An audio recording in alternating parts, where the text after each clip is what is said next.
Good morning. Thanks for joining us for our trail chat.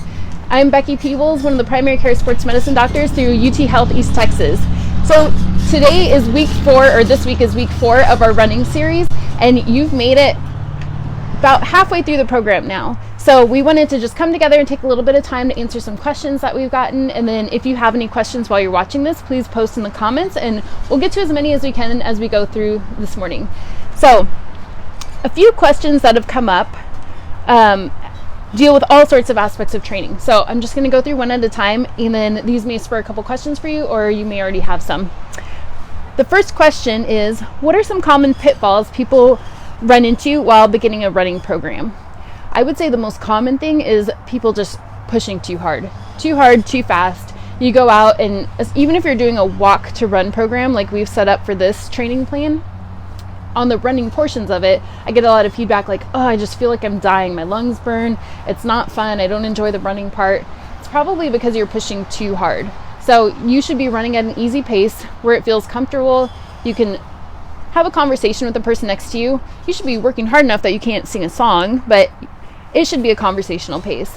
If you're feeling like everything is just a struggle, just slow down a little bit or take more frequent walk breaks. Another thing that people ask is, how do you set goals and how do you hold yourself accountable or keep yourself motivated through the training plan? This is a really important one because, as I've talked about in some of the videos, I don't want this to be like just training for an event. I want it to just open up a door to creating a lifestyle where you stay active, whether it's running or whether it's doing other fitness. So goals, I think of the SMART concept, where you have a specific goal. It's measurable, it's achievable, it is relevant, and it's timely. So in the realm of running, that could be a number of things, and it's just figuring out where you are and what's realistic in that moment, but also something that's going to be fun. So I like training for races. You guys, a lot of you have already signed up for one, so you've checked that box. But even in the midst of a training plan for a race, there's going to be a lot of mornings you wake up and you're like, mornings like this, when it's cold and balmy out, you're like, I don't want to get out of bed. So how do you get past that? How do you keep yourself motivated? I remember when I first started running, I was jumped out the gate and trained for a half marathon with a friend. It was not the most pleasant experience. And so there was a stop sign at the top of our neighborhood that was, I think, about 2 miles from our house. And it was close enough to my grandma's house. I knew if I could make it there, I had some reprieve at the end if I needed it. But I could not get to that stop sign without taking walk breaks. And so my first big goal was, I'm just going to get to a point where slowly but surely I'm running further and further until I got to that stop sign without stopping. So it was just a very specific, very short goal, but it was very realistic. It took me a couple weeks to get there. So I just had to be patient with myself. And each day or each time I tried, it was like, okay, I'm going to go this much further. A few other things that help with training plans that I enjoy, but everyone's a little bit different what motivates them. I like having my training plan on a piece of paper that I can physically write on. I look at the workout, and then I go do whatever that workout is for the day. And then when I come back, I revisit my training plan and I write down, did I have to modify the workout? If I did, what did I do? And then I also put a little note, and it could be as simple as like, some days it's just a frowny face. Like today it was awful. I don't know how I got through it, or I didn't get through it, and that's what it was. And then other days are like, happy face, this was great, I felt really good. And then as I progress through my training plan, it's a visual of like, okay, I've done all of these workouts, I've checked these boxes, maybe I had to miss this one or modify it. Yep, there's definitely been a couple really rough days along the way, but hey, I got through it and I kept moving. So it's just kind of a fun visual way of like, okay, I did this. Okay, we have a question from the audience. Oh, okay. They're asking, what can we wear, what warm clothes can we wear on a day like today? Yes, okay, so we just got a great question. What kind of days, or what kind of clothes should we wear for a day like today? It can be really hard. So it depends on how hard you're exerting and how easily you get cold. I'm like so cold, I'm not even thinking straight right now. So I'll share with you a couple things that I do, and actually I'll show you what I'm wearing right now. So I have a top layer that it's very thin, but it's actually pretty warm because it's fairly wind resistant and it's pretty waterproof. So the jacket that I wore when I actually did my run this morning is very similar to this. I have another layer. This layer, again, very tight fitting and easy to move in, but I'm actually kind of cheating because if you look at the inside of it, if I can get it unzipped, it's fleece lined. And then under that, I have like a running shirt or a t-shirt. So it's all about layers. Places that you lose a lot of heat are through your head, through your hands, and through your feet. So if you can keep those warm, you're going to do better. Having a really good ear warmer, again, if you have good material, it doesn't have to be thick, but you can wear a fleece lined ear warmer if you get cold easily. You can do a beanie, just something that you're not going to be fighting with the whole time that you're working out. Gloves are key. You can find really good cheap gloves from, like, I was going to say Costco. We don't have a Costco here, but Sam's or an equivalent like that. They don't have to be fancy, but something that's going to keep your hands warm. And then running tights or sweatpants, anything that's going to keep your legs warm, a good thick pair of socks, and then your running shoes. It can be a little tough. Hand warmers can be helpful if it's really chilly, but that wind protection on days like today is really clutch. Do we have any other questions? Okay, perfect. So we'll try to throw your questions in as they come up. I'm going to keep progressing through. We have a couple other questions that had come in beforehand. All right, if I miss a day of the training plan, how do I get back on track? I would say this really depends on why you missed the day and how many days you've missed. If you took a day off because you were just feeling beat and your body was exhausted, totally fine. Just skip that day, move on to the next day, and pick it up where you left off. Make sure you're getting good nutrition, hydration, make sure you're getting enough rest, do some foam rolling or stretching in place of that, and then jump back into the plan. If you've missed several days because you were on vacation or you had work and life was just crazy, look at the next couple days on your training plan and see what those workouts are. Modify them as you need to. You may need to cut back by a few minutes or maybe one of the intervals. A lot of our days, you're repeating the same thing a couple times. Maybe take off one of those repeats and then gradually get back on.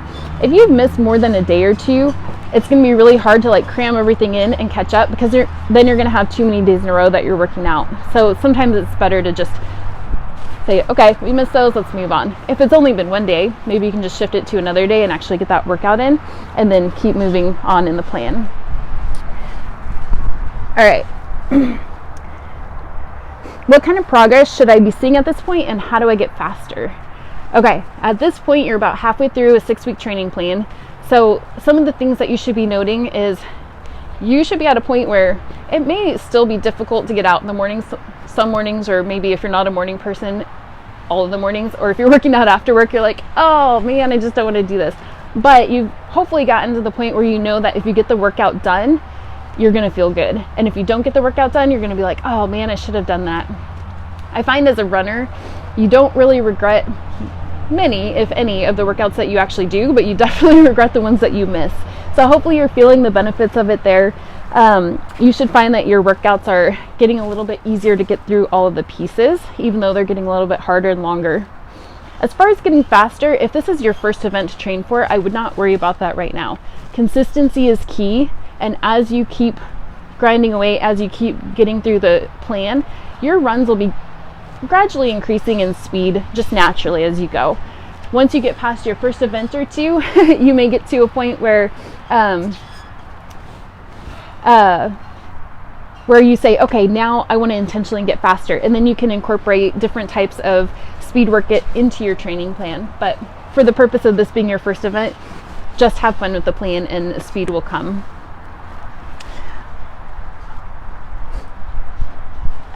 What if I need to adjust my plan? How can I safely alter my plan to fit my needs? This is going to be very individualized. You can adjust your plan however you need to. I would say the key things that you want to get in is at least a couple workouts a week. If you need to walk more, then walk more. If you want to run a little bit more, that's great too. Run a little bit more. As you look at your long runs on the weekend, you should still be doing those at least one day a week. Most people do them on the weekends, but those runs should increase in very gradual increments. You don't want to increase your distance or your time by more than 10 or at the most 20% per week. So make sure you're not going too fast. If you have to scale back on the training plan, that's fine too, but do keep in mind that you want to get at least close to the distance or time that you're going to be doing on race day about 2 weeks beforehand. What if running hurts or if I develop a new injury? When should I visit the doctor? This is great. When you start training for the first time, it's not going to feel good. It's not. If you start a new workout plan of any, not just running, so like if you started a new strength training program, or if you started yoga for the first time, you're going to have what a lot of runners or triathletes will call niggles. I think that term came, at least the first time I heard it, was Chrissy Wellington. She's a world-class triathlete, used it in her book, and I've heard many people use it. But niggles are just like something that you have a little ache or pain here. You're like, I'm not sure if this is something I need to worry about. Oftentimes those will go away if you just keep going. Likewise, you're going to get sore when you first start. And then if you do a more intense workout in the midst of it, you're going to have some soreness. What you need to really be mindful of, if you have something that is more pain than soreness, that especially if it's increasing as you go, if it's getting worse, or if it's just not going away, those are things that you need to be concerned about. If you have something and you're kind of on that edge of like, oh, is this an injury, or is this just something that I can work through and it's going to get better with time, take a day or two off, or just replace it with a shorter, like maybe only walk that day instead of doing a walk jog progression. Or if impact is hurting it, so if the running part of it hurts, then do elliptical instead and do something that's going to be a lot easier on your body. Take some time to do a little extra foam rolling and stretching, and really pay attention to your body. If it's not getting better, that's when I would say absolutely come in, get evaluated, and then we can see how we can progress from there, whether it's taking more time off to work on the injuries through some rehab, or if it's just modifying what you're doing to keep you progressing through the plan. All right, what are some running resources for people as they continue their running journey? There's a ton of stuff, so it really just depends on what you're looking for. If you need a little bit of extra motivation, there are so many great books that are really fun. This is just one that I had at my house, so I brought it to show you. It's called My Life on the Run by Bart Yazzo. Bart Yazzo is a long-time big marathoner. If you get into speed work, you may at some point become familiar with Yazzo 800s. So it's just a style of speed work. He is very interesting. He was super fast, crushing his workouts, crushing races, winning everything. And then he got Lyme disease, which really altered his career. And so now he's more on the motivational speaker side of things. But through his book, he talks about just a lot of really fun, funny running adventures, and how he transitioned from more that like elite mindset to going out on a run and just learning how to enjoy everything. Do we have a question? So we have a couple of questions. Okay, Actually. we'll take a break from that and answer some of your questions, then I'll come back to you. Semi-relates. It says, Okay. any recommended videos or resources for foam roll stretches? For foam roll, oh yeah, absolutely. So our video coming up in this next week is actually foam rolling and stretching. So you'll get that in just a couple days. And then another one was, how important is technique to preserving energy while you run? Oh yes. So the next question is, how important is technique to preserving energy while you run? If you can be more efficient, you are going to be able to run further and even a little bit faster using less energy. So if you go back to our video from week 2, the principles of run form, a lot of the key things that are most important, everybody's run form is going to vary a little bit, but the things that are most important are going to be your cadence, how many steps you take per minute. Getting that upwards of 175 to 185 is going to help you be more efficient. Other things that are helpful, pulling in that foot, landing under the center of gravity, and then keeping that forward lean. That's going to keep your energy and your momentum moving forward. If you're overstriding, or if your steps are too long, especially if you're landing with your heel way out in front of you, it's a braking motion, and that's just going to be pulling energy back, and you're going to be losing a lot of energy into the ground. You're going to be kind of spinning your wheels, if you will.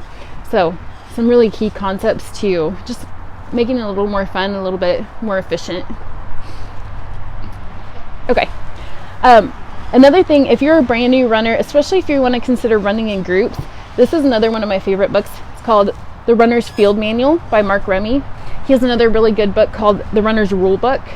So this has everything from how to deal with those first couple like discomforts to just some really funny things that you wouldn't think about that you may come across with running, of like, if you're running in a group, how do you blow a snot rocket? There's some etiquette to that. So he goes through just a lot of, like, he calls it a tactical and practical survival guide for runners. So A website, if you're looking more for, we've had a couple questions come in about like run form and efficiency. naturalrunningscenter.com is a website that Mark Cucuzella, who is a family medicine doctor, so very evidence-based, he put this site together. It's got a ton of different resources. There's some blogs that you can read if you're just looking for some more information or some motivational things. In the upper right hand corner, there's a drop down that has his Run RX, and there's a bunch of drills and different tips and tricks of how to improve your run form, how to improve your efficiency, and everything in between. He's got a lot of really great stuff on that website. So those are the questions that we had come in before the Facebook Live. I'm gonna just check one more time. Do you have any other questions coming in? Okay. So if you come across any questions, or if you think of anything else after the Facebook Live concludes, you can go to our webpage at uthealthieasttexas.com/run, and there's a little box there. You can still submit questions up until the race day of March 5th. And then I'll get back to you as soon as I see those come in. But for today, it's getting a little bit chilly out here, so we are gonna wrap up. Thank you so much for joining us. Thank you for tuning in today. And we're just excited that you've come on this journey.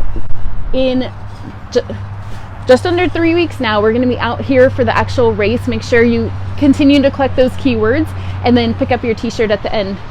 Have a great day. Thank you.